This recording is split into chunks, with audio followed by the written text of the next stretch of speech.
Now call the Planning Committee meeting to order. This meeting is being held in person and electronically in accordance with the Municipal Act, which provides for electronic or in-person participation. Members of Planning Committee, we have 3 public meetings this evening. They will take place in the order they were printed. We'll get started first with the consent agenda though, and in doing that, we'll move through the staff reports. Please ask that the item be held if you wish to discuss it. If not, it is approved as printed. The 3 staff reports on tonight's Planning Committee agenda. The first is with regards to an application for zoning bylaw amendment at 219 Bayfield Street. Does anyone wish to hold that? Seeing none, that is approved. Next is an official plan amendment and zoning bylaw amendment for 140 Lockhart Road. No holds on that. That is good news. A new industrial subdivision in our south end to help bring jobs to Barrie. And the third one is the Community Improvement Plan CIP Grant Approval Summary. The staff report on that, February to April 2022. Anyone wish to hold the staff report? Nobody. That is approved. Okay. That means the business of Planning Committee tonight will be to hold these 3 public meetings. If you're joining the meeting virtually, if you're watching us online and you have not yet registered, and now you're being recorded, I think the YouTube link was already on, so we do have the other recording as well. If you're joining the meeting virtually and have not yet registered and you do wish to speak tonight, please email cityclerks@barrie.ca. That's all one word, cityclerks@barrie.ca, or call 797-5353 and staff will send you the information required to participate virtually. Tonight's applications were submitted by the developers and deemed complete under the Planning Act to proceed to a public meeting. So as I mentioned, there's 3 of them. The first one will be to review an application for an official plan amendment, zoning bylaw amendment submitted by North American Park Place for lands known municipally as 109 Park Place Boulevard. Second is to review applications for an official plan amendment, zoning bylaw amendment submitted by Innovative Planning Solutions on behalf of Fennelwood Corp. And that's for lands at 193 and 197 Blake Street. And the third meeting will be to review an application for a zoning bylaw amendment submitted by the Jones Consulting Group on behalf of Pinady North Barrie Limited. That's for 303 Cundles Road East. Members of Planning Committee will be listening to the presentations and the comments received during the public meetings. We will not be making comments or debating the items tonight.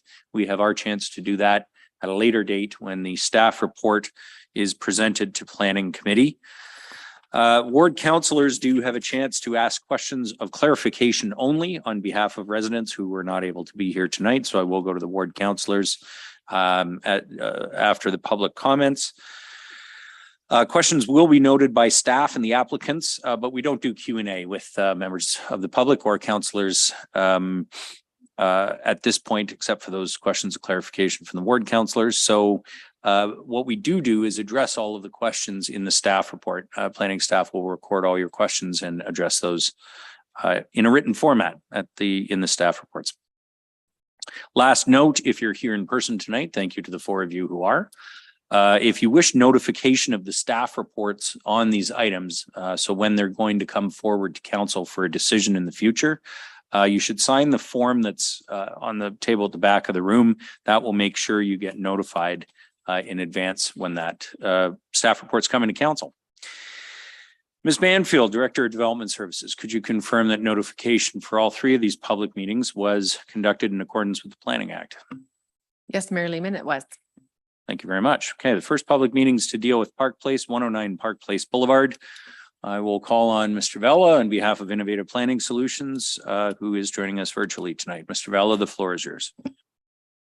Thank you, Mayor Lehman and members of Planning Committee. Good evening. I'm here this evening on behalf of North American Development Group, as you've mentioned, and the presentation we're about to give you today is a joint presentation that will be provided by myself along with Ali Hamdi from Petroff Partnership Architects. And we're going to go through this presentation and answer any questions that anyone from the public or Planning Committee has. So I will share my screen.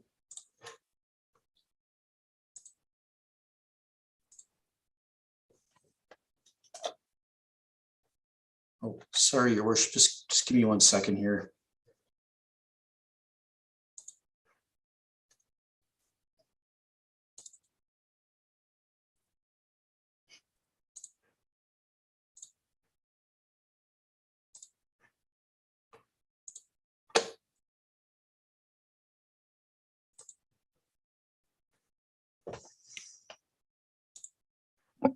Mr. Vella shared himself right out of existence. I hate when that happens. There we go. There we go. Perfect. My apologies. I had the neighborhood meeting presentation up and we're past that point. So here we are today. So as I mentioned, I'm here on behalf of North American Development Group, and I've got Ali Hamdi with me. And I also wanted to recognize Ron Richards from RJ Richards and Associates, who provided some assistance in preparing the presentation. The lands that we are under application for right now, Your Worship, are a portion of the Park Place Village lands that are outlined in red on this slide. And it is a central portion to the site, and the address is 109 Park Place Boulevard. It has frontage along Park Place Boulevard. The most recent building that is now occupied on the Park Place lands is the Great Canadian Brew House. And those lands are adjacent to a portion of the development proposal that is before you this evening. The lands also possess frontage along South Village Way. So South Village Way is an important east-west street within the village, and that street will bisect the proposed residential towers that are being considered within the development area. And then finally, along our eastern boundary, our lands are abutting Live 8-Way, which is the transit route through the Park Place lands. And there is 200 meters of frontage located along Live 8-Way. For greater context, as I'm sure members of Planning Committee and staff and the public are aware, the Park Place Village is a regional shopping center. There are a number of commercial amenities available within Park Place, and so we've listed a few of those here. There are some changes through time just based on market demand and the ever-changing shift towards virtual shopping. But this is a fairly up-to-date list of the current tenants that are occupying the Park Place Village site. For greater context surrounding the Park Place lands, there are a number of large big box users. So there's the Rona, the Costco, there's the Smart Centers site located at kitty corner to us at the interchange of Mapleview Drive and Highway 400, and also the Home Depot. I also want to note an important community building, the Sadlin Arena, and the Barrie Dog Off-Leash Park located beside the Sadlin Center that is used quite often for residents with dogs. The current official plan context for this site actually dates back to when these lands were subject to an Ontario Municipal Board hearing. Through that hearing, the lands were designated general commercial with a special provision. It is recognized in the city's official plan as a defined policy area R. And if you were to review the official plan under section 4.8.9.1, you would find the policies related to the Park Place lands and how they've developed to date. Similarly, from a zoning perspective, the lands currently possess a general commercial C4 zone with a special exception. It's a very detailed exception relating to the overall master plan of the Park Place Village. And those provisions are contained under section 304 of the bylaw. So the amendments that we have before you this evening are a first for Barrie in the sense that we are proposing to add residential development to a regional commercial shopping area. That hasn't been done yet in Barrie, so we're excited to be the first in bringing a new mixed-use style of development to a major regional destination.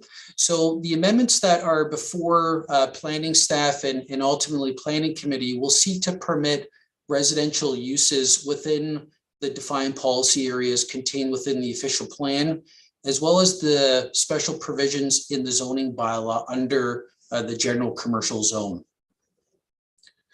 And with that, I'm going to turn the presentation over to Ali Hamdi, who will describe the proposal. Thank you, Darren, and good evening, everyone. My name is Ali Hamdi. I am a partner at Partnership Architects. Just for a bit of context and background, the Park Place Master Plan is centered around the theme of a main street, right in the heart of the property. It's a district where the design of the outdoor public areas emphasize great pedestrian-friendly environments and well-appointed and accessible public spaces that create a unique open-air shopping experience. The illustration you see is a blown-up site plan of the new residential development within the village district. And the inset drawing on the bottom right is a key plan showing the development in the context of the overall shopping center master plan. When completed, this new community will be made up of 2 residential buildings with active at-grade uses, complemented by new landscape amenity areas. These are early days in the process, so in terms of residential statistics, we are talking about approximately 350,000 square feet of development that will take place over 3 phases, with an anticipated 475 units planned. Resident parking is planned to be located below grade, generally, while resident visitor parking and retail patron parking will be located at grade. Next slide, please. This aerial view to the northeast shows the proposed massing configuration. 2 new 6-story residential buildings are proposed parallel to the north-south axis of the village main street, with extensions east toward Bayview that each terminate at a north and south point block tower, the north tower being 16 stories high, the south tower being 12 stories. The building extensions that link these 6-story blocks to the point block towers will be 5 stories in height, with semi-private rooftop resident amenity terraces. Next slide, please. Residential blocks fronting onto the village have been sized in terms of their length and height to be compatible with the existing village's pedestrian scale and are suitably proportional to the 40-meter wide village boulevard. This approach is best for maintaining the current open-air village experience and walkability while facilitating proper building height transition. Next slide. Building height transition of the village is further achieved by locating the taller residential point block towers furthest away from the village. By keeping heights lower at the village, the 6-story blocks can still contribute to the village in a positive way while mitigating the impact of deep shadows sometimes associated with the taller residential blocks. Durable premium finishes are planned for all of the new buildings, residential buildings that we are planning, and those finishes will maintain the same look and character of the material palette you see today on the retail village buildings. Next slide. The village district of Park Place has been designed from a pedestrian perspective with walkable streets, principal entrances, and active storefronts, and is very well suited to support residential intensification. We believe the village district will in fact become even more vibrant and engaging with the addition of the proposed residential blocks and their associated public areas.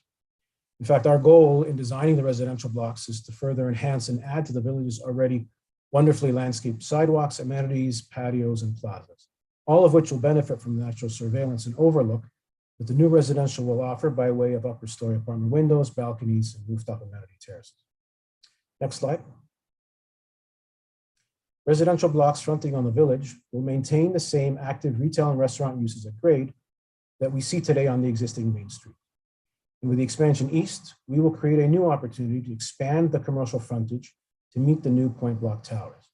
This village expansion east allows us to improve and reinforce existing connections to Bayview Drive and to improve and reinforce existing connections to existing locations on site, such as the Barrie Transit Bus Hub and LA Fitness. We are really excited about the idea of introducing residential to this established center and the synergies that will be created with the many shops and services that will be accessible from the new residence doorsteps. Next slide. In fact, the Park Place Master Plan has in place numerous pedestrian connections and linkages, as Darren alluded, to many community-oriented amenities, all within a 15-minute walk from the proposed residential development, including, of course, many shops, restaurants, and services, a 20-acre naturalized park, the Barrie Transit Bus Hub, a dog run park, and the Barrie Colts Entertainment Complex. These connections and linkages for the Park Place Master Plan is the framework that it's built on. And it's one that supports mixed-use intensification at this center, as well as supports the outdoor public spaces that we will add to make such developments a success, such as this example, a proposed pocket park that we are imagining that will be located right off of the village main street. Next slide, please. And so in closing, I'd like to say that as a team, we are really excited to advance this opportunity to see residential intensification at Park Place. Through our continued consultation with the city and the community, our goal for this property is to see it continue to thrive and to evolve from taller buildings and higher densities into a true mixed-use complete community that will support the growth, the future growth, and the longevity of this popular lifestyle center and this area in South Barrie. So I think with that, I will pause there and turn it back to the moderator. Thank you.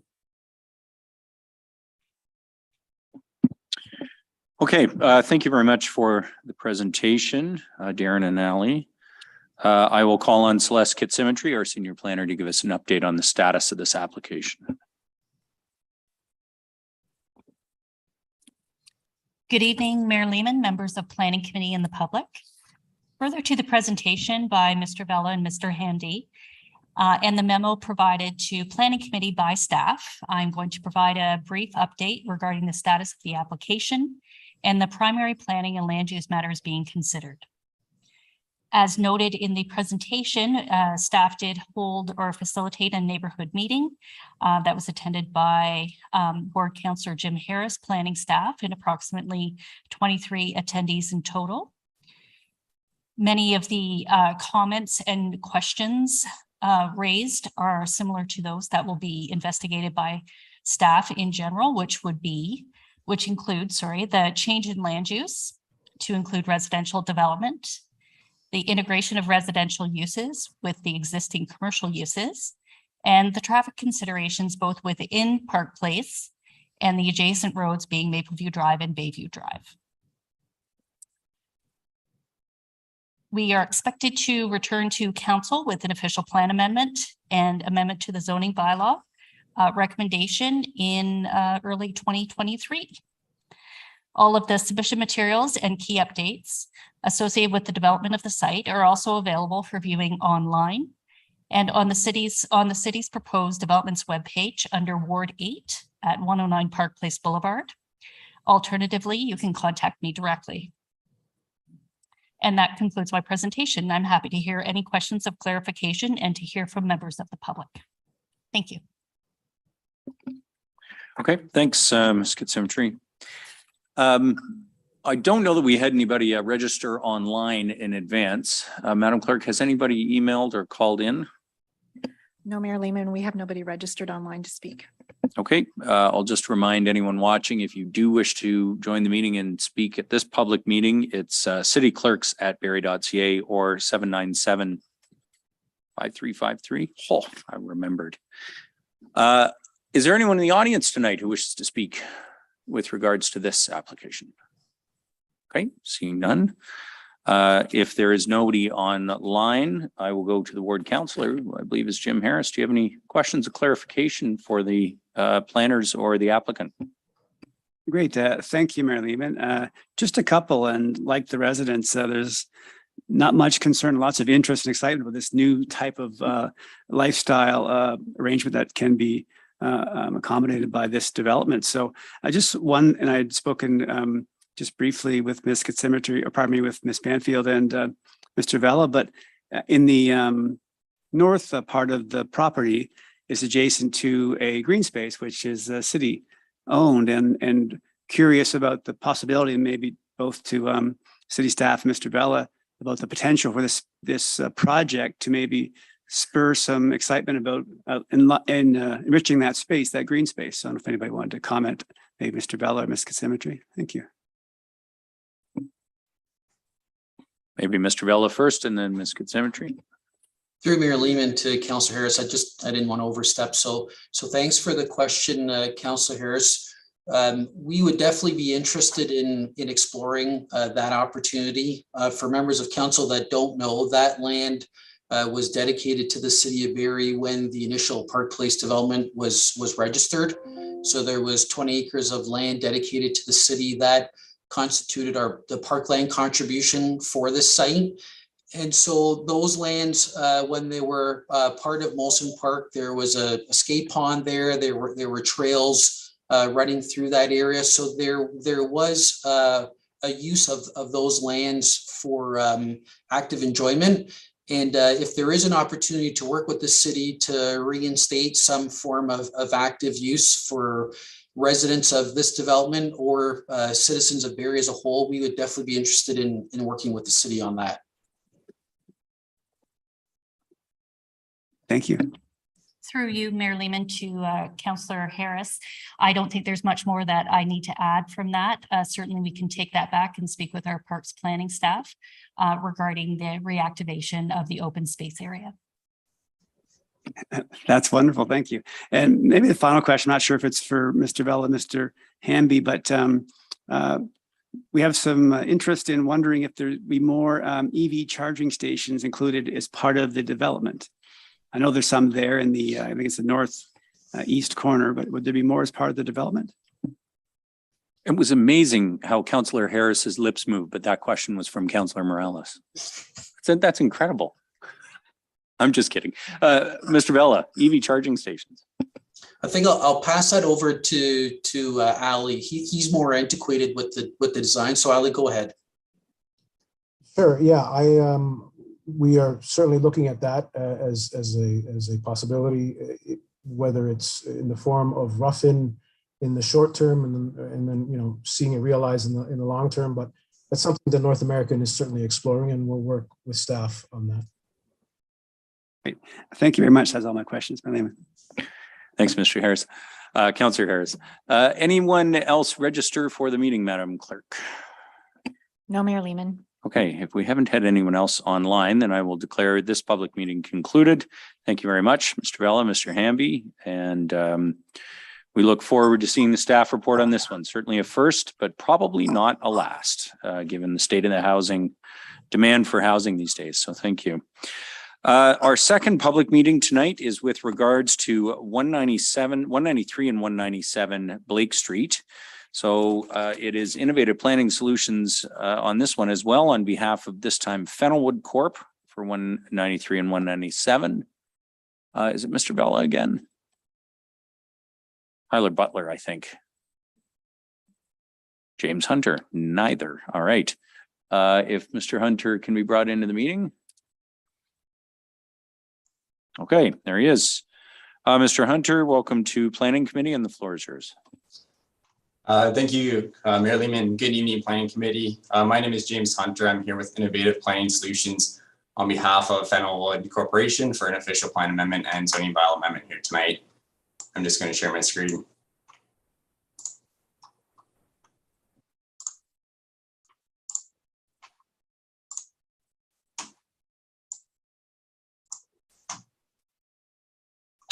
So the subject application applies to two properties, which are located at 193 and 197 Blake Street. This is at the intersection of Blake Street and Nelson Square East within the North Shore planning area. The lands have 40 meters of frontage along Blake Street and 25 meters of frontage along Nelson Square East, and land holdings of just over 1,000 meters squared, or 0.1 hectares. The 197 property contains a single detached dwelling, which has been located on the property since 1954. And the 193 Blake Street has historically been used for a mixed-use building, and this has been on the property since 1873. The building was converted into a restaurant, convenience store, and a 9-unit rooming house in 1960. However, this building has been vacant for a number of years. The surrounding land uses of the subject lands are quite diverse. Includes general commercial located to the north, and then low density residential further to the north. To the east, we have low density residential primarily, and then along Vancouver Street, we have a 4-story condo, a 4-story apartment, and then another 3-story apartment. To the south, it is low density residential, And then adjacent to the west is the Parkview Community Center, as well as Nelson Square Park, and then a mix of low density residential and the Nelson Square lookout. The application that we have before us is a 5 townhouse unit development with a 4-story building height. The density proposed is 48 units per hectare. Each lot will have a range of size from 183 to 242 meters squared, and it has frontages ranging from 7.2 to 10.1 meters squared or meters. Larger unit sizes are proposed, which is between 217 and 222 meters squared, which is in the mid 2,000 square feet. And site access for each unit is off Blake Street, and there will be a singular access by a double driveway to units B, C, D, E, as well as 1 driveway to lot A. So this represents a parking ratio of 3 spaces per unit for the 4 units here, and the N unit has the parking space ratio of 2 spaces per unit. We've included a 7-meter front yard setback, as well as a 7.1 meter rear yard setback, and then we have a 3-meter exterior side yard to Nelson Square East. The applicant is targeting a high standard of architectural design to match the local market and quality of homes in the surrounding neighborhood towards the shore. The images here are conceptual renderings of what the potential townhouses could look like. What we do have included are amenities on the 4th floor, including a private loft and a terrace overlooking the rear yards. We have a flex space on the ground floor level for a home office or a gym. And we also have 91 to 125 meters squared of landscaped outdoor amenity space in the rear yard, which provides the private patios. At a corner location, the exterior unit up here, it has been designed to frame the street corner, providing a heightened curbside appeal and pedestrian scaled public realm. As well, the landscaped open space has been preserved around the perimeter of the site to implement enhanced landscaping measures and an improved public realm. The subject lands are currently designated as general commercial by the 2018 official plan. They are located on Arterial Road, which is Blake Street, and then they are also within the built-up area. In order to permit a townhouse development, we need an official plan amendment to the residential land use designation. To provide a brief overview of the official plan, the residential land use designation does permit all forms of tenure housing. The lands are within the built-up area, which the plan directs at least 40% of residential dwelling unit development to be within these areas on an annual basis. And intensification represents an essential component of the city's growth management strategy, with support for medium density developments in order to provide a complete range of housing choices for residents. Intensification and redevelopment is encouraged to promote an increase in planned and built densities and to achieve a desirable compact urban form. The proposed development does satisfy the locational criteria and the staging and phasing policies of the official plan. And the official plan does direct the zoning bylaw to be amended to allow for innovative housing, where it is recognized to be in accordance with good land use planning principles. In summary, the subject development is supported by the objectives of the official plan. To accompany the official plan amendment, we are also seeking a zoning bylaw amendment. The subject lands are currently zoned general commercial C4, and to prevent a townhouse development, we need a zoning bylaw amendment to the residential multiple dwelling second density, the RM2TH zone, along with our rezoning requesting site-specific special provisions. To support our application, a number of technical studies have been done, including a planning justification report, a market study, a shadow analysis, engineering report, geotechnical report, hydrogeological assessment, arborist assessment, architectural drawings and elevations, and then also phase 1 and 2 environmental site assessments. In conclusion, the applications would permit the development of 5 townhouse units. And to permit this development, we would need a official plan amendment from general commercial to residential. As well, a subsequent zoning bylaw amendment application is required to rezone the lands from general commercial C4 to residential multiple dwelling second density townhouse with special provisions. Development through intensification is supported as it efficiently utilizes land, existing infrastructure and services, and does contribute to a more desirable compact form. The proposed development offers suitable residential intensification and development within the built-up area of the city on lands that are underutilized and ready for redevelopment. In support of improved housing suitability, the proposal would contribute to diversified housing options in the city, while also assisting the city in achieving its directed housing and density targets. And collective, the development does align with all levels of policy, seeking evolution into more complete communities. Thank you, Planning Committee. That concludes my presentation. I would be happy to answer any questions directed my way. Thank you very much, Mr. Hunter. I will, yes, and Tyler Butler is our planner. I confused us the names earlier. I'm sorry, Tyler.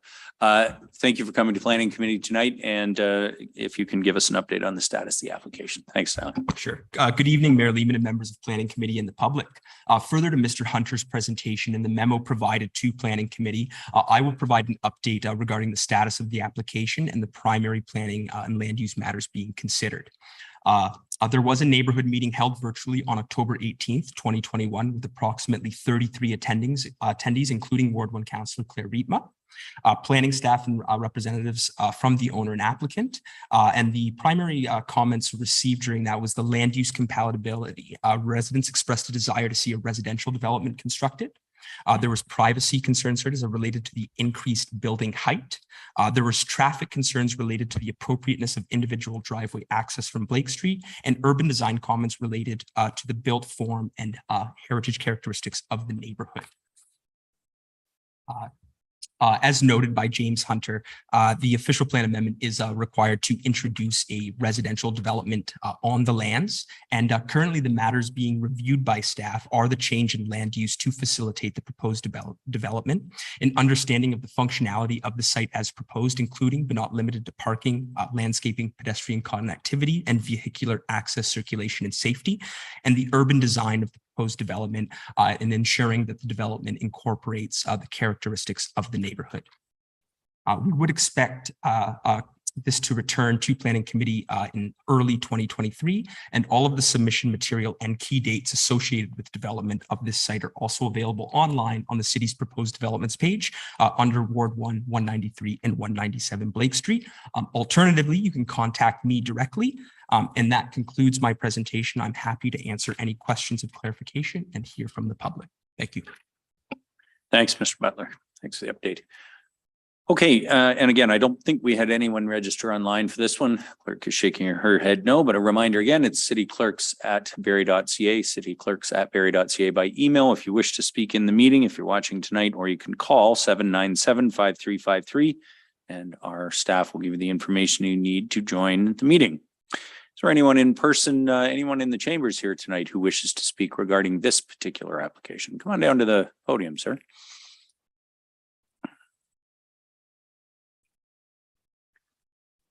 Welcome to Planning Committee. We do just need your name and address for the record of the meeting. Hello, my name is Arne Innerlein and I live on 359 Cartwright Street, which is directly above the proposed development.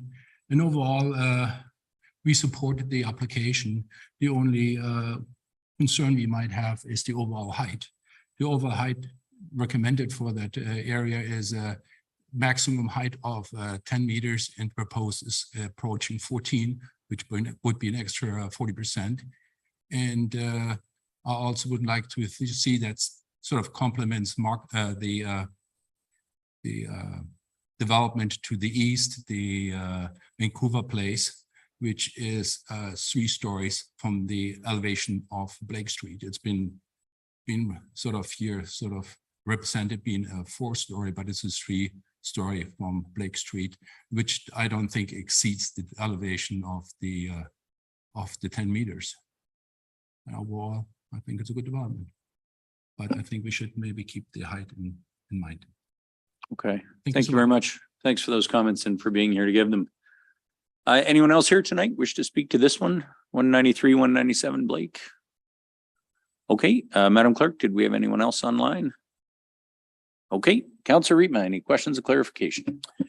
Yes, just a couple, and they're both for Ms. Banfield. The first one is there was some correspondence from the people that just spoke about height, and also there was some correspondence about driveways. In your review, is it safe to assume that your report is going to come back to us and and deal with both of those questions? Through you, Mayor Lehman, to Councillor Rietma, absolutely. Any comment that we hear will be addressed in the planning staff report when it comes back to council. Okay, thank you. And my other question is, as you heard from the delegation tonight as well, there's fairly strong support in the neighborhood for this application, subject to these technical things, of course. We often get criticized for, slowing down development, or it takes too long and all those kind of things. Is there a way that we could, you could see us moving this development forward in some fashion or other? I know that Mr. Tyler suggested that, early in the new year. Is there any way of doing it earlier than that? Through you, Mayor Lehman, to Councillor Rietma. So we will do the technical review. We provide comments back to the applicant. Sometimes those comments do require plans and reports to be revised. If they're able to take a look at those comments and respond and revise things quickly, then we certainly can try to move forward. There's not a whole bunch of meetings between now and the end of the year, but absolutely, if we can move things forward, we absolutely do. Thank you. Thanks very much. With that, I will declare this public meeting concluded. Thank you, Mr. Hunter, and thank you, Mr. Butler, for being here tonight for this meeting, and to those in the audience who are here tonight for this one. And that means we can move to our third public meeting, and this one is for 303 Cundles Road East. I will remind everyone watching again, if you want to speak at this meeting, cityclerks@barrie.ca. 797-5353, and staff will give you the information you need to come into the call online. And I will now call on a representative from the Jones Consulting Group on behalf of Panady North Barrie Limited to give us the presentation on this application. Mr. Duhamel, welcome to Planning Committee. Floor is yours. Thank you, Your Worship, and members of the committee, staff and the public. My name is Ray Duhamel with the Jones Consulting Group, and I'm presenting this evening on behalf of Panady North Barrie Limited, who own lands at 303 Cundles Road East and are proposing a zoning bylaw amendment to facilitate the development of that site. I'm going to share my screen with you now, and I have a presentation to work through. Your Worship, can you confirm that you can see my screen? All good. Great, thank you very much.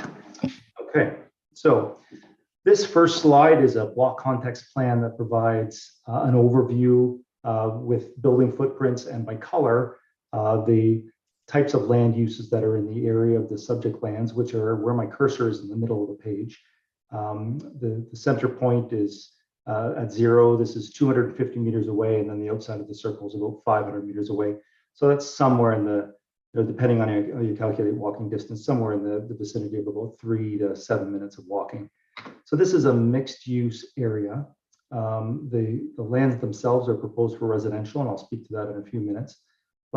These form part of a much larger master plan block. I'll speak to this as well again, which substantially has been developed to the east with regional and local level shopping, including a retail, gas bar, and a number of service commercial uses.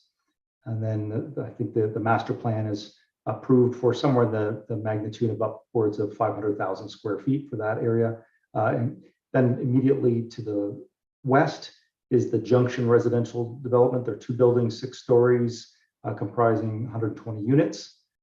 Further to the west, there's a Catholic elementary school, a Catholic public school. So there's a French Catholic elementary school, a Catholic high school, and across the street to the north, there's another Catholic elementary school. Commercial and industrial uses depicted in green, and then again in blue is the industrial or employment uses, and then some more institutional uses in the form of a church immediately across the street from the site. And then there's 2 subdivisions that were developed here, and then a third up top that were developed that contain a mixture of residential, predominantly single detached, although there's townhouses here and townhouses along Lionsgate Boulevard. For context, again, just to confirm, this is Cundles Road.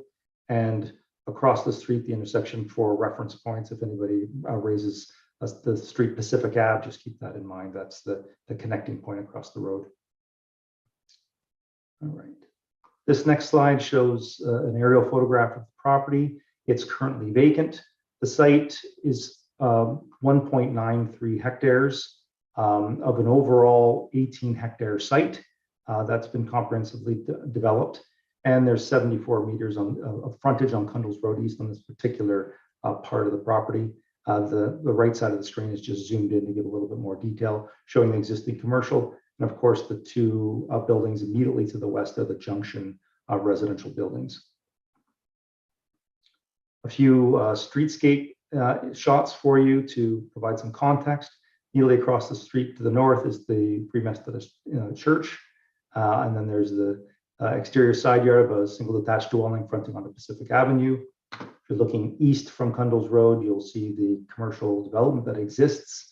That's part of the master planned 18-hectare site. And then looking south, this is on Cundles Road, of course, looking straight south, and you can see Highway 400 in the background. And then on this plan and on the plan to the west, you can see the Junction residential development of 6 stories and 120 residential units. This site has a long history of planning approvals and master planning, dating back to 2006, when an official plan amendment was adopted by council to permit mixed-use development on the lands. There was a corresponding zoning bylaw amendment that was approved also in 2006 to permit a mixture of residential and commercial. There was another zoning bylaw amendment approved in 2015 that allowed for established parking ratio, and the current zoning permits 200 units across this entire residential site. There was a series of master development agreements and plans that were developed over the years of 2012 to 2013. And the most recent activity on the site is the construction of the Junction. The approvals were granted in 2016 for both a zoning bylaw amendment and site plan approval. And there's so much detail on this plan. I just wanted to show it for illustrative purposes because this is about 10 years old now. This is the master plan showing the overall development of this whole site. And what's changed is really the Junction area and this area in red, which is the proposed 303 Cundles Road East. The provincial policy statement and the growth plan are fairly integral documents to land use planning in Ontario, as I'm sure most are aware. Both of these documents have been amended several times. There's actually an entirely new provincial policy statements twice since the original 2006 master plan for this overall site was approved. But the overall, in my view, that the proposed application, as I will illustrate when I present that in a few slides from now, implements the provincial direction towards creating compact and efficient use of land and optimizing the existing infrastructure on the site. So the next 2 slides, I'm going to speak about the city's official plan. And the previous 2 meetings talked about the official plan. I'll just provide a little more context. An official plan is a land use planning document that guides land use planning decisions over a period of time. In this case, this is the Consolidated Official Plan 2018. This was first planned and put together in the years about 2007 and ultimately adopted by the ministry or approved by the ministry in 2010. And it planned out to 2031. And what this plan included was that this whole property, this master plan property, is designated as general commercial. And specifically, there's, as you heard previously, there was an amendment, and that's been incorporated into the plan for recognizing that this is mixed use commercial and residential. And there's also a fairly momentous undertaking this year in 2022 in terms of recent planning history in Barrie. This council adopted the Barrie's new official plan in February, and it's now sitting with province, hopefully for imminent final approval. And what's notable about the new official plan is that where the previous plan planned to the year 2031, this new plan will replace the current one and plans out to the year 2051. And because it's been adopted by council, it's relative to the overall application that's been put forward. And as you can see, there's 2 key slides, 2 key components of the OP I wanted to share with you among hundreds of pages. But the first is that this property and everything actually south of Cundles Road is all in this yellow shade, are all within what's known as a strategic growth area. And then you'll see on the slide to the bottom that this area is shown here as being medium density. And according to the new official plan, medium density comprises development that is a minimum of 6 stories in height up to a maximum of 12 stories in height. And it also allows for a minimum density of 125 units per hectare up to a maximum of 300 units per hectare. So that's the framework upon which has helped. It's not determinative, but it's helped inform the application that is before you this evening. The current site is zoned commercial C4, which is a general commercial zone, and there's some special provisions that dated back from 2006 and 2015 and the Junction amendment in 2016 overall. There's a proposal, the proposed zoning bylaw amendment, which is the purpose of this meeting this evening, would be to permit a maximum of 12-story buildings, permit 425 additional residential units, 505 in total, and permit a rear yard setback of 3.5 meters adjacent to Highway 400. We followed the prescribed planning process, which included pre-consultation in February 2021, where we received feedback from city departments and agencies on the proposed application. And then there was a virtual neighborhood meeting that was held in June of 2021 that reviewed and discussed this plan as substantially shown, which was 3 buildings, all 10 stories high, with an internal street layout, as you can generally see the way my cursor follows, and links in with the existing private street network here and connects out across the road from Pacific Avenue. And during the neighborhood meeting and pre-consultation, there was basically 6 major themes that were identified as comments and concerns. I've kind of listed them. I have listed them in order of effectively how many people and how many comments were geared towards each comment. And so by far, I think the most comments were made towards traffic. And as a result of that, not surprisingly, as part of the formal zoning bylaw amendment application, a detailed traffic study was prepared by the BA group, which reviewed the planned traffic, the current existing development traffic, and the future growth traffic in the area to identify whether or not the proposed development can be accommodated by the existing road and infrastructure. And the study concluded that it is. And I'm sure we'll hear some comments tonight. I've read those in the public record already about still remaining concerns about the traffic impacts. And I would respond to that by saying that fortunately there's dedicated traffic engineers at the city who will be reviewing the traffic report, and the traffic report is prepared in accordance with ministry guidelines that are quite specific about traffic and the functioning of roadways and levels of service that are needed to be provided. So I'll speak again a little bit more to help the public understand where that traffic study is available to be reviewed. The second point was parking. The traffic study also includes a parking study that had investigated using proxy sites, different existing buildings and the parking ratios. And they've concluded that the site does not need more than 1.1 parking spaces per unit, but they do recommend an additional 0.15 parking spaces for visitors.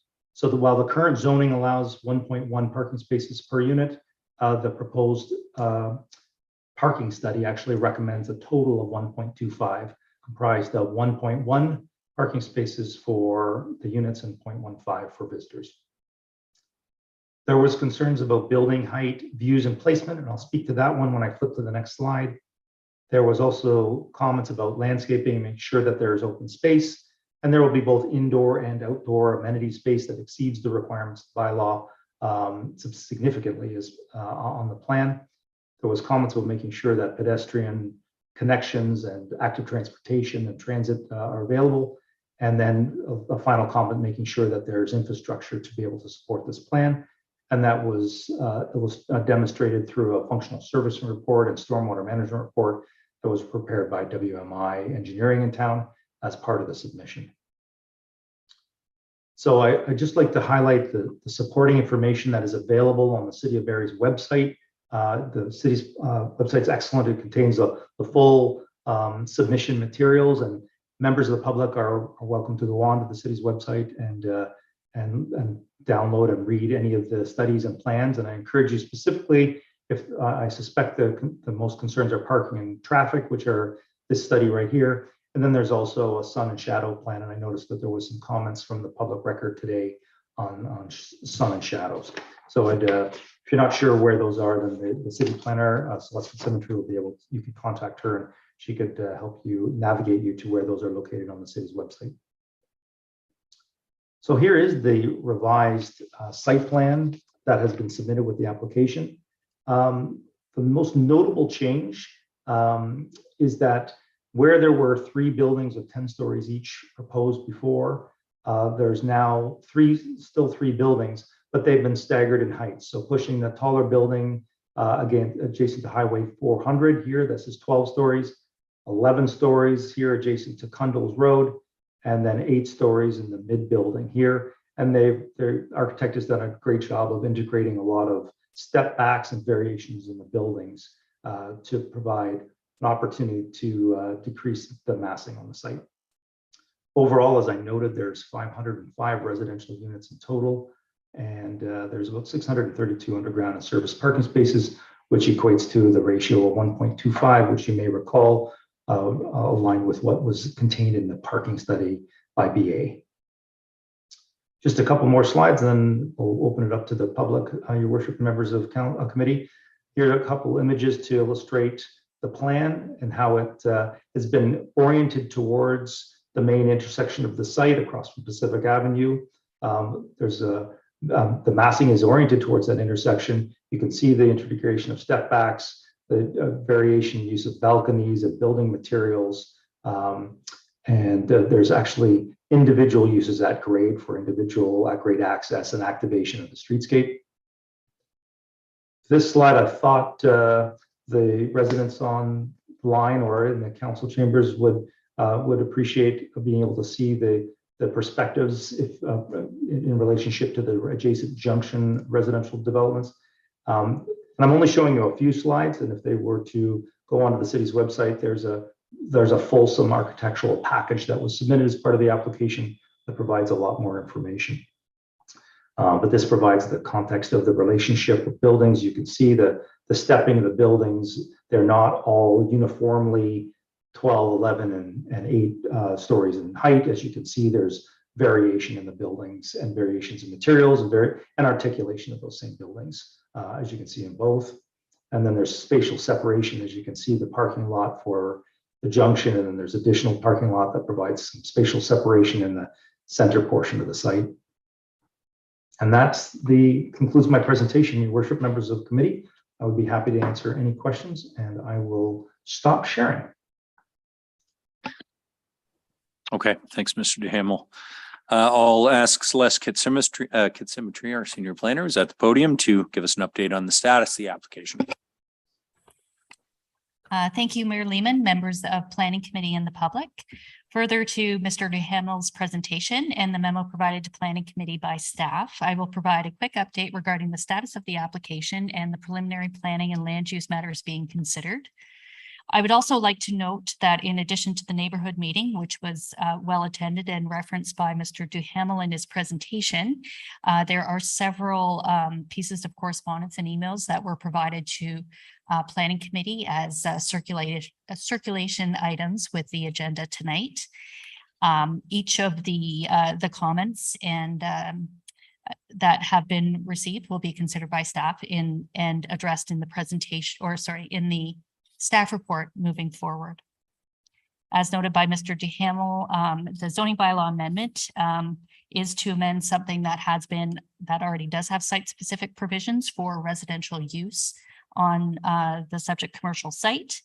There are just 3 provisions that are requested, being to propose 12 stories in height, the addition of a total of 625 residential units, 505 new ones, and 120 currently occupied on site. And the matters currently under review by staff include the integration of this proposed development with the existing residential and commercial land uses, traffic impacts, parking, and amenity space. Key components of the review will also be contributors to the review are the NVCA and the Ministry of Transportation with regards to the Highway 400. The full analysis will be brought forward at a later date when the staff report is brought forward to Planning Committee. And that is expected to be sometime in early 2023. All of the submission materials and key dates associated with the development of the site are also available for viewing online on the city's proposed development webpage under Ward 3, 303 Cundles Road East. Alternatively, you can contact me directly. And that concludes my presentation. Happy to answer any questions of clarification and to hear from members of the public. Thank you. Okay, thanks for the update, Ms. Getsymmetry. We did have a number of people register to speak, but again, a reminder that the email, if you're watching and you haven't yet registered, please email cityclerks@barrie.ca or call 797-5353. If you are registered to speak for this meeting, you can use the raise your hand function or press #9 on your phone to raise your hand and #6 to unmute yourself. I will ask that once a member of the public's joined the virtual meeting, please do begin by stating your first and last name and your address for the record, and then you can go ahead with your comments. I'll just do, I'll call first to see if there's members of the public here in the audience tonight who would care to speak to this. Anyone wish to speak to this tonight? No? Okay.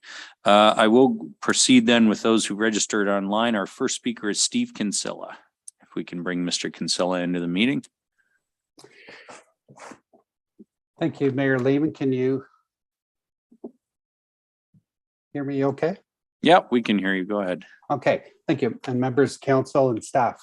My name is Steve Kinsella. I live at 5 Pacific Avenue in Barrie, opposite the proposed development. First off, I just wanted to say that I am in support of more accommodation in Barrie, be it whether it be condos or rental apartments. I would prefer to see rental properties be built across the road because they are in more drastic need in Barrie than condos, I believe. My main concern is with the entrance to the site opposite Pacific Avenue. With the 505 residential units proposed, that could accommodate an extra 1,000 cars a day going into that the complex.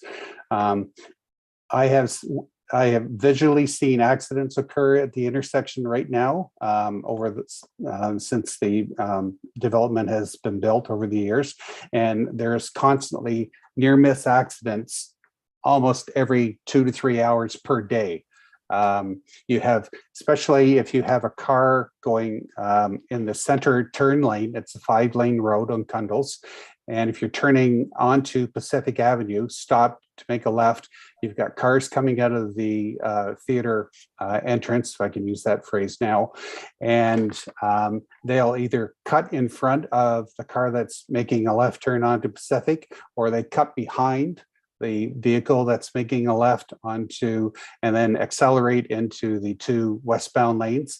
The traffic speed limit on where it is a 50-kilometer zone.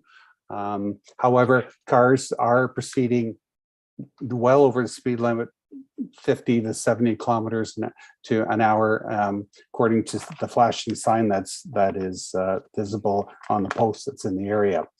This is the main route to RVH for the ambulance going along there on Cundles. On any day, it's conceivable to see 3 to 4 ambulances traveling on the road, going full lights and sirens. It's the main route for the Barrie Fire Service to gain access to Highway 400 southbound as they travel along Cundles to gain access onto the road. And that is my main concern, is just right now you have people coming out of the subdivision on Pacific jaywalking across 5 lanes of traffic to go over to the theater or to the restaurants or the bank or whatever. People being people, they just don't want to walk down the street 200 or 300 meters to cross with the lights and then walk back. So my concern is with the two bus stops being directly right in front of the entranceway to the complex, whether people get off on the bus and walk in, or get off on the Pacific side and then we'll cross the road again, going through 5 lanes of traffic. Again, that's what they were. The parking lot is fairly full at nighttime and throughout the day over in the theater complex. And I think you definitely will need a set of lights to be installed, stoplights at the intersection of Pacific, which will help control the traffic flow on Cundall, slow it down, and give people a proper chance to cross the road going into, as well as the kids going to school in the areas. And another concern that I have with the height of the buildings being 12 stories now, and I don't know if it's been examined by anybody, but the air ambulance, they use that way, depending on the pilot that's coming in, will travel over the junction or over to some of the houses. And with it being 12 stories now, would there be some sort of warning lights be installed on the top of those buildings to so there wouldn't be, in the event of fog or bad weather, an accident taking place with the air ambulance coming in so low? There are times it comes in just several hundred feet over the houses in our subdivision. And I don't know if that's been examined at all as well. But that's my main concern, is just the traffic flow, to get some sort of traffic device at the intersection to control the traffic and for safety of the people in the area. And I think this should be paid for by the developer, not come out of the tax base. Thank you very much. Okay, thanks very much, Mr. Kinsella. A lot in that, and thanks for coming tonight to give us your comments. Our next speaker is, or the next person who registered was Nancy Finley. Does Ms. Finley wish to speak tonight?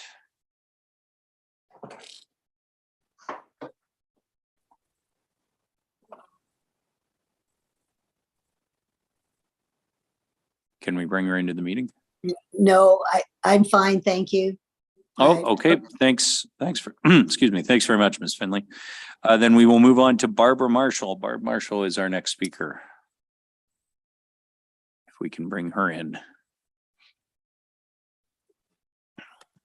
Okay, can you hear me, Mary Lehman? We can hear you. Go ahead, Barb. First of all, I also want to, give a special mention to, what Stephen Kinsella said, because what he didn't tell you is he's an over 30-year service OPP officer, retired. So you kind of had the OPP sitting there at the corner giving you that kind of advice. So I just think that needs to be identified. My name is Barbara Marshall, and I live at 72 Lionsgate Boulevard, along with my husband Archie, my property. I want to say that Ray Duhamel did a good job in identifying the themes of that meeting on June 9th last year, for which I attended. And clearly traffic, parking, building lot, because the idea of even doing staggered buildings was discussed by the participants. So it was good in terms of listening to that. But I also sat through the presentation by Park Place, and what I felt and what I saw was it looked like more of a development that, kind of recognized residential and commercial. And, it needs to be identified that the developer is the owner of the North Barrie retail area. So, getting 505 new current units certainly does add, to the customer base. But when I take a look, I only see that building 2 has at least an amenity in terms of a rooftop terrace, but not much with respect to building 1 or 3. And so it still needs to fit, I think, aesthetically, within a residential development. It's not up to me, I don't think, to argue about strategic growth area and the compact use of land. I expect planning committee to do that. But let's be, real. That went from, 200 residential to 505. You also recognize that when you realize 1.5 cars per unit, I'm up to 758 cars needing to be dealt with respect to ingress and egress. I like the idea, obviously, and we did bring that meeting in on June 9th of last year about a traffic engineer.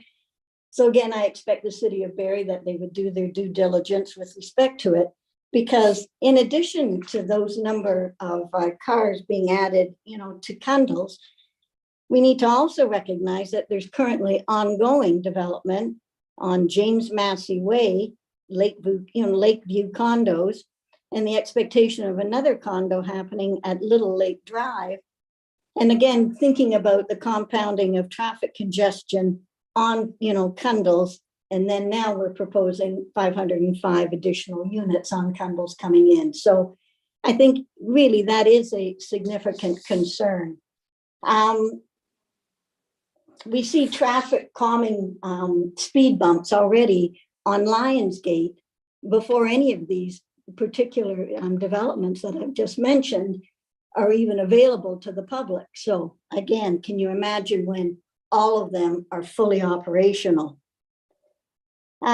Nobody's arguing that the city of Barrie doesn't need more rental units, or that we realize there's a critical shortage of rental units to, address the housing needs of many deserved Barrie families. We're just asking that the city of Barrie and the developer need to make well-informed decisions that consider the needs of all families in that surrounding Ward 3 community. I see, in fact, when we had our meeting, that at one point in time, we talked about how many surface parking lots, parking spots would be available on the surface. But I'd also like to know that, I guess we hear that it's been reduced down to 95. Than from what was discussed in June, but maybe the aspect of a little bit more green space. I mean, I think trying to squeeze things in, and I don't know what the 400 will identify on the height requirements that are being identified, but it just would appear that, is this a compact use of land, or is this sort of excessive? And again, I will expect the planning committee to do their due diligence on behalf of, the constituents in Ward 3. That's all I have to add, Your Honor. I do appreciate this opportunity to present my concerns. But again, I think Mr. Duhamel did a good job in summarizing our meeting of last year. And I'm a little bit more heartened in the fact that the idea of the traffic and the parking is being identified. But I'd like to hear a little bit more about open space, landscaping, the amenities of the rooftop terrace from Mr. Duhamel when he can, to give us an indication of what is going to be proposed. Okay, thanks very much, Ms. Marshall. Thanks for those comments and being on the call tonight.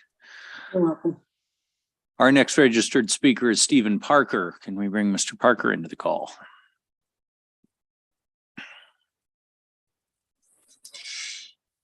Yes, good evening, Your Worship and members of council. Thank you for allowing me to speak this evening. We moved to Barrie in the middle of June of this year after 47 years in Brampton. And I live at 295 Cundles in Unit 501, which is facing directly east to the rising sun. And we have fantastic views of Little Lake and of the bush in the distance.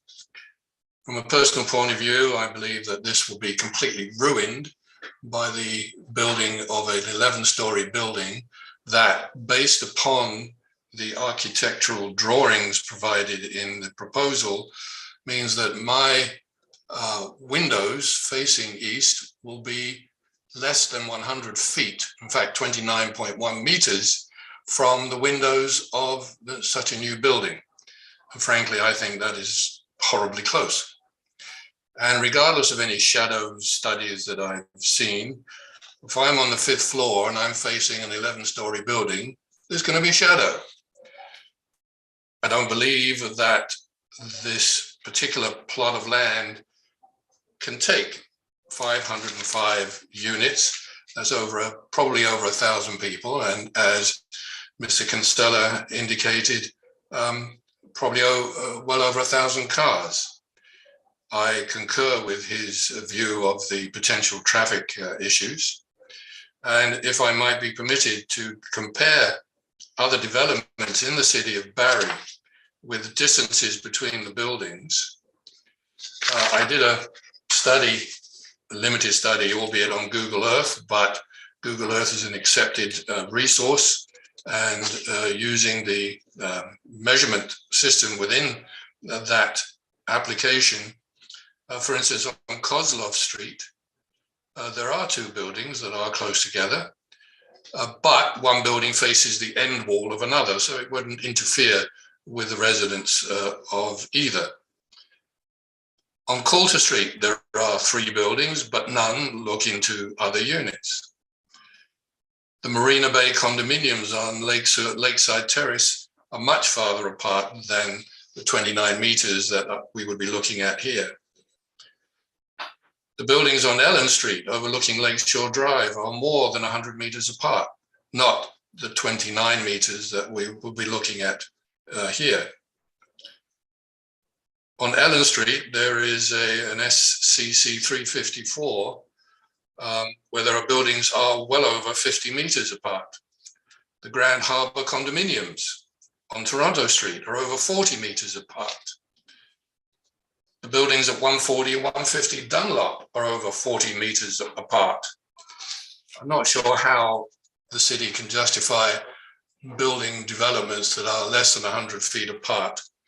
I think it is totally unacceptable. I understand that there was a zoning bylaw amendment in 2016 that allowed for the junction to be developed. That doesn't mean to say that every bylaw or zoning bylaw application to amend should be granted just because it's been made. I would be interested to learn exactly how many, if any, such zoning bylaw amendment applications have in fact been successfully and permanently denied by the city.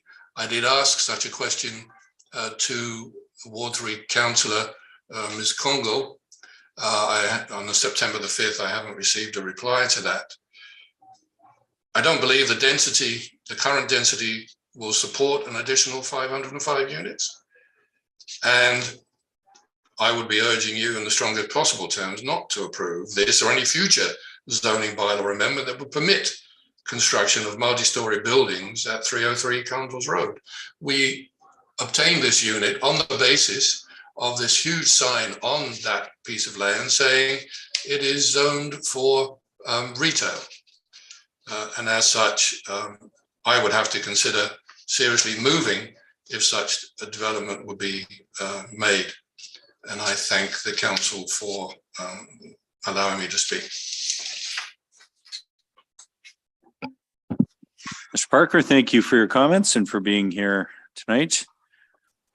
Our next registered speaker is Mir Abid. Is Mr. Abid or Ms. Abid here?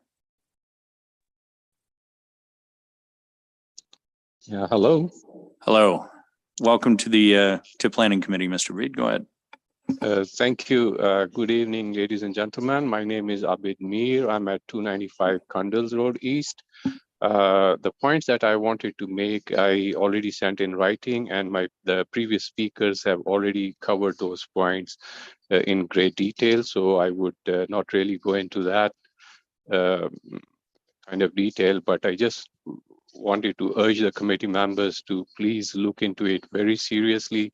That the Planning Act of Ontario does categorically requires that any development should be orderly, should be safe, and should be healthy. The proposed density of population on an 80 units to 505 more than 6 times.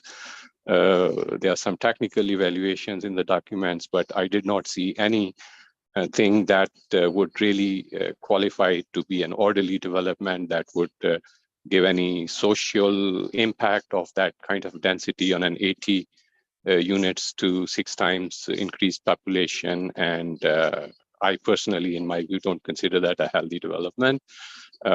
So I would urge the committee members to please look into those aspects which have been covered in great detail by the previous speakers. I thank you for this opportunity that you gave me to speak up here, and thank you. Bye.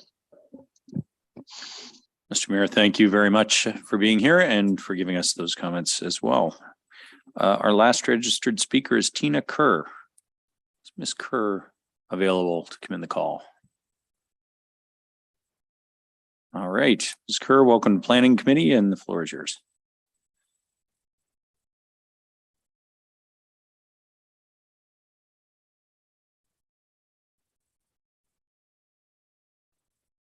Ms. Kerr, we can't hear you yet. It's possible you're on mute on your end.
For those watching at home, we're just trying to reach our last registered speaker we're having some trouble getting her into the call.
So while we're waiting to try and bring the last speaker into the meeting, I'm going to go to Councillor Kungle for any questions of clarification for the applicant or our planner.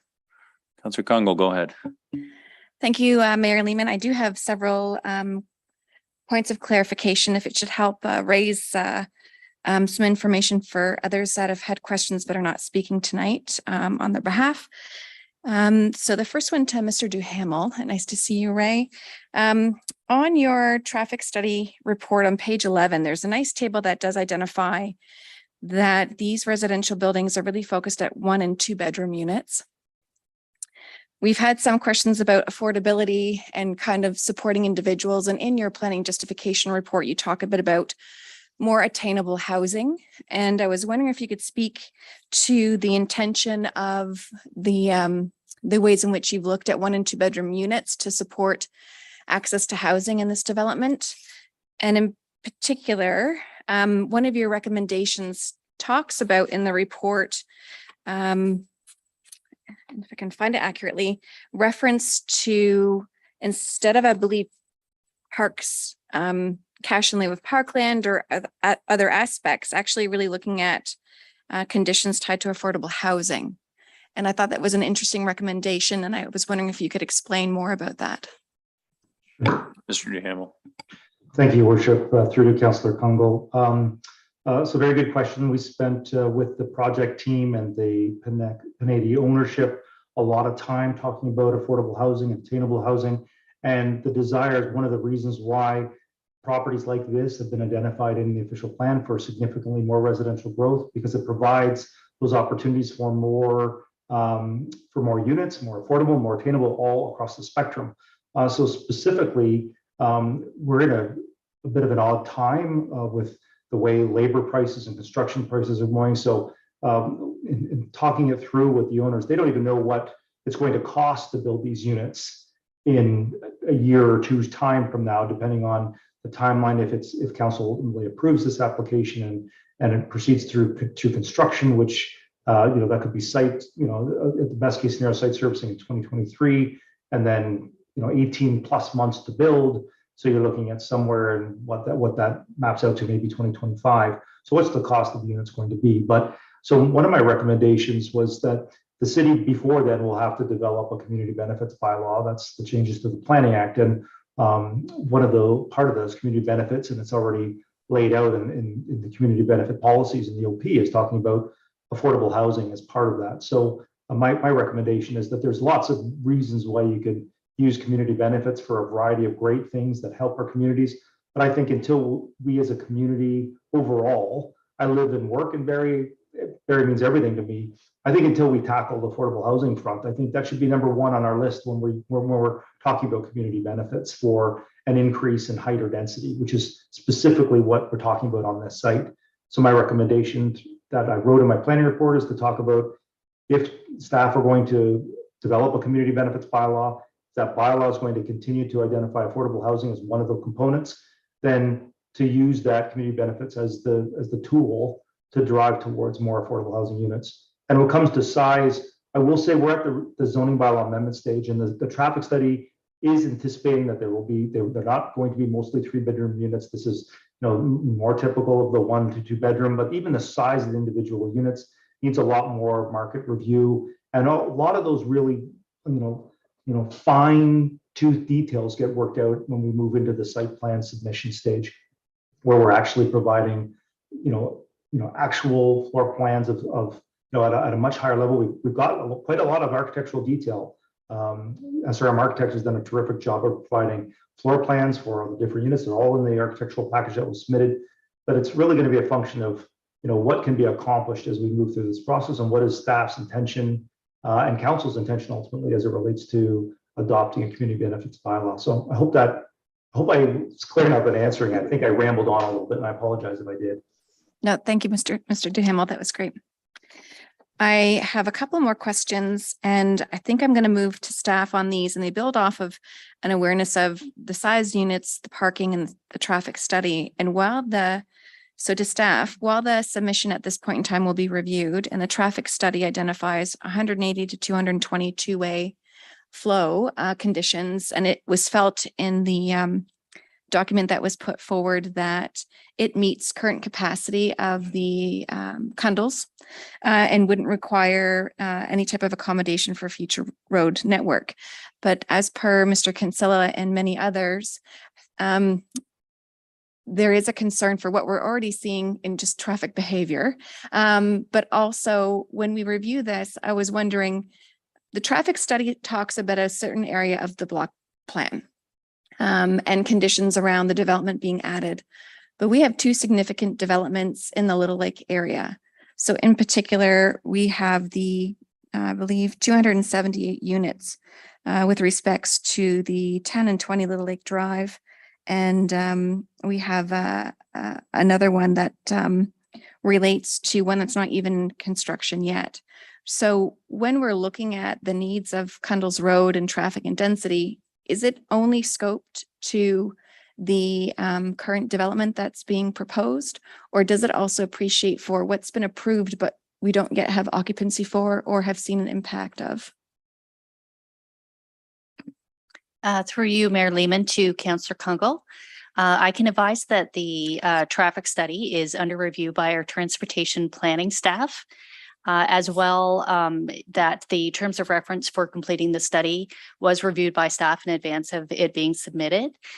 All traffic studies take into consideration the future traffic considerations of new developments as well as projections, and they're provided by staff. So I certainly can bring this comment back to them, but it is under review by staff at the moment. Great. Thank you, Ms. Kitsamitry. If I may add another question that comes up around noise, and I've read through the technical report put forward.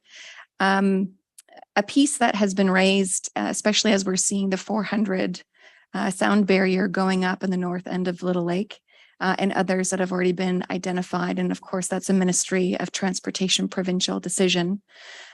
With this type of proposed development, should it go forward, at what stage would there be a consideration or merit given, at what density around the proximity of so many residential units being so close to Highway 400 that we would re-engage the Ministry of Transportation and advocate for sound barriers? Where would that actually come into play around a development so close to the 400 that looks at 505 units as being high density? Through you, Mayor Lehman, to Councillor Kungle. I can advise that the Ministry of Transportation is currently involved in the review and does review all of the different submissions that come with the study. The noise component is primarily delegated to the city to implement. However, that is certainly something to consider, and I will make note of that for the review in my discussions with the ministry. Thank you. And I think the only other piece, maybe if I can, and I know Mr. Duhamel touched on this in the presentation, but I'm still seeing perhaps a little bit of a question about when we look at the city website tied to this development, and we see that the brief on it talks about 6 stories, now 12. It seems like a very substantial jump, and I'm getting a lot of questions about is this actually a development that's trying to work within the future, not yet approved official plan or not? And can you confirm, it's my understanding in looking at the background history of this, that we're not even looking at receiving anything for an actual official plan amendment, that it's just a special provision, and what's being asked for already covers and is well within the current official plan document? Through you, Mayor Lehman, to Councillor Kungle. The applications are currently under review by staff, including all of the specific requirements. So what we have presented to us tonight is what has been applied for, and staff will be reviewing the context of that through their analysis. But it's, if I may, to add clarification, it's within the existing official plan. And it's just a special provision. We're not looking at any formal amendment to the official plan. Is that correct? Through you, Mayor Lehman, to Councillor Kungle. That is correct. An official plan amendment was not applied for. Okay. And then maybe a last point of clarification for Mr. Duhamel. In some of the documents, and it might just have been because they were tied to June documentation, there was some reference to the 8-story building being 7 stories. And I wasn't sure if that's just a dated document or if there was anything for us to appreciate around the underground parking plan actually being above grade. I believe in everything that I've read, it's at grade, but we're not seeing something where we are assuming the 8-story building is actually a height that we would expect of a 9-story because some of the underground parking is actually above the grade of the surface level. Could you clarify the underground parking and just reconfirm that third building is 8 and not 7 stories? Through you, Your Worship, to Councillor Kungle, if I may. The building is 8 stories. The intention is for underground parking for all of the structures, not structured parking like in a podium format, which you typically see around the waterfront where we have very, very high groundwater levels. The intention is to have underground parking in all instances here. And I So think that would mean 8 stories for the mid building. Sorry. Okay, great. Thank you. And is there any further clarification you can give on the rationale for the setback? So I know some individuals, and as we heard tonight, did identify that the preliminary meeting was the 3 10-story buildings. You've since come back with an adjustment around spacing. Is that setback tied to supporting the adjustment and or comments on views? Or is there anything there that you can talk to about rationale for the setback in the special provisions you're seeking? Thank you, Your Worship, through to Councillor Kungle. The setback that we're requesting a reduction on is the area of the building closest to Highway 400 adjacent to that property line. So the school's property, the French Catholic Elementary School's property line, actually curves out into a triangle finger right behind the building closest to Highway 400. So that building doesn't actually abut Highway 400 for the most part. It abuts the school's property in a very odd triangular shape. So we're requesting a reduction from the current 7-meter standard just to reduce at that, basically the pinch point of the corner of that building, which has also been chamfered. But the setback only relates to that one specific location. Great, thank you. And my final question was a couple that have come in consistently from residents, and I just want to check that it'll either be captured in the report back, but I'm not sure if you can speak to this at this time, Mr. Duhamel. I think one resident we heard from tonight spoke to safety. I am getting a lot of questions about at what point in time are there safeguards that change around construction material once you reach over 6 feet and up? And some are asking about, being accustomed to being in a certain structure that's made of wood framing versus a conversion to cement or other material. Would that happen further down in the process of approval and review, or are you able to identify what the 8 and upward stories would be constructed of? Well, through your worship to Councillor Kungle, there has been no final decisions made as it relates to building materials. I believe the building code now allows up to 10. It was for a number of years 6. Before that, it was 4.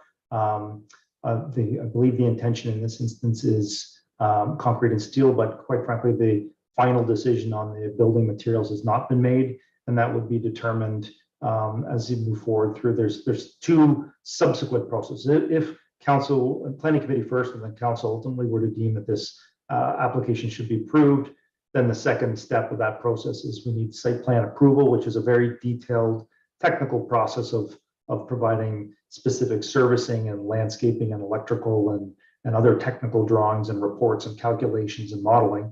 And then there's a third component of it, which is even more detailed on the specific building levels, and that goes to the actual building permit plan. So it takes months and months to prepare those plans, and then it takes a long time for city building staff to go through and review all of those plans. So that's where there's literally 10,000 is probably not enough details that we go through as part of the site plan and into the building permit process. But when it comes to safety fencing and in terms of construction, there is things such as a crane swing plan, which we actually included in this application. It was included in one of the plans.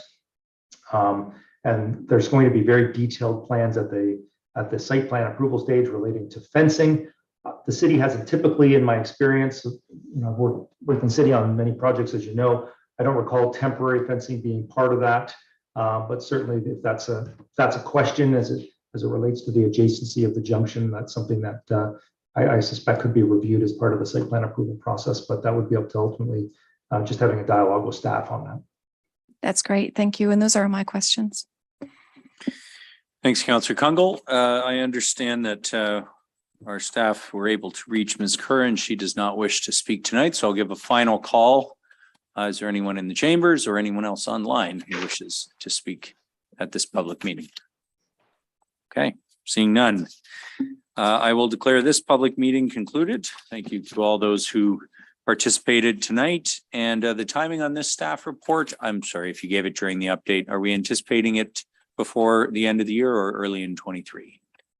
I imagine it will be in 2023. 2023. Okay, thank you very much.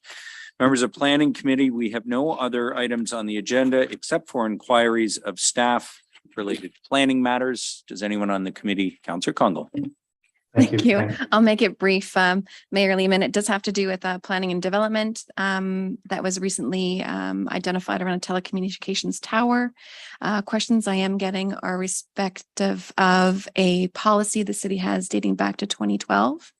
The question to Ms. Banfield, we did receive some questions around that in process. Is that policy in general something that comes up for review based on just because it's been a recent point of conversation, or would a review of that telecommunications policy need to go through council for direction to staff?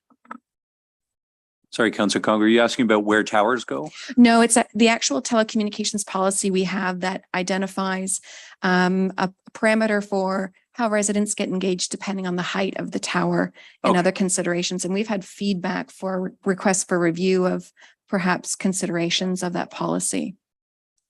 Got it. Okay, go ahead, Ms. Banfield. Through you, Mayor Lehman, to Councillor Kungle.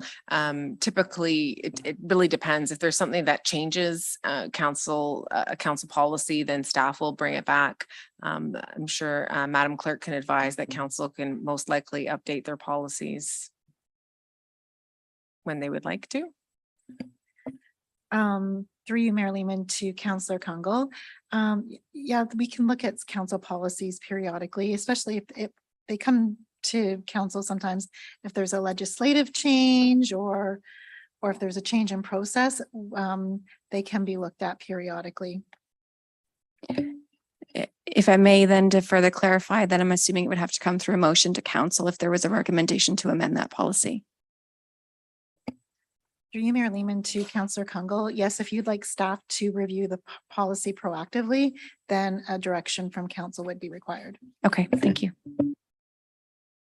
Thanks, Councillor Kungle. Any other inquiries from members of Planning Committee? Okay, seeing none, this completes our agenda. City Council meeting will be Wednesday, September 21st. For those few still watching, we've moved to Wednesday because of the National Day of Mourning on Monday. So that'll be Council Wednesday, September 21st, 7 p.m.